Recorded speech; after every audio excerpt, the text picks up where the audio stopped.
Yes, Sheikh. What is the answer that would satisfy you? No, you provided the link, but What that did the was link say? about What did the link say? degree, getting degree by cheating. Correct. And it says that if you cheated in 1 or 2 exams, you have sinned, but the degree all in all is fine.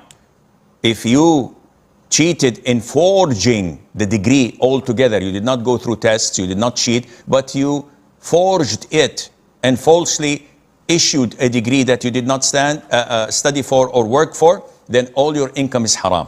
That was the link. So now you're telling me that you've cheated in an exam where a teacher came and told you what to do, and you answered one exam, and you got a scholarship accordingly. You did not cheat in forging and falsifying a degree. So the link tells you you have committed a sin if you ask the teacher or you collaborated with the teacher, but your scholarship is fine and your degree is fine. If you did not ask the teacher and the teacher themselves gave you the answer and you were just in the exam room and you wrote the answer, there is no sin, none whatsoever on you. Is the concept of awliya there in Islam?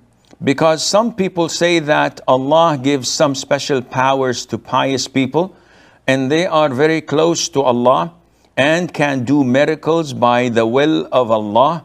When I asked why didn't then Allah give special powers to the companions of the Prophet ﷺ, because they were pious, they answered that Allah gives power to whom He wills. Please explain. First of all, awliya is the plural of wali. And wali is what is roughly translated into a saint.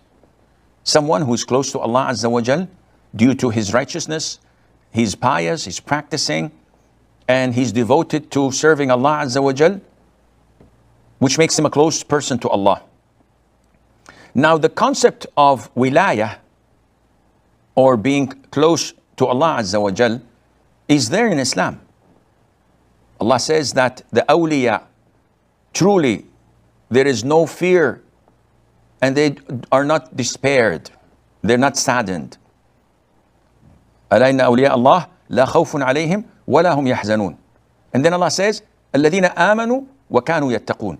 They believed in Allah Azza wa Jal, this is the description, and they used to fear Allah and stay away from what Allah had prohibited. This is a definition of al-wali. And also al-wali, by the way, means guardian. So al-wali of a girl is the guardian of a girl. But here is a different thing. Wali is the allegiance between two people, or the allegiance between Allah's servant and Allah Azza wa Jal, where Allah protects and takes care of him. So this is possible, and there are hundreds, if not thousands, of Allah's awliya. But are they saints in the sense that there is a hidden halo on top of their heads? No. They are normal people. They go to the masjids, they pray. Some of them might be janitors, some of them might be caretakers, some of them might be normal people you don't pay any attention to.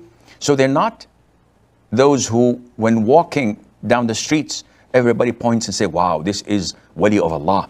No, they're normal people. This concept was inflated by the Sufis, the super Sufis, not the normal Sufis, the super Sufis and the Shia. It was inflated to the extent that they gave the wali a higher level than the prophets of Allah. Whoa, this is mind-blowing. So for example, the late Khomeini, who was a disbeliever, the head of the so-called Islamic revolution. In one of his books, he says that our beliefs that the awliya are below the messengers of Allah, but above the prophets of Allah. What kind of blasphemy is this? To believe that someone is better than a prophet of Allah.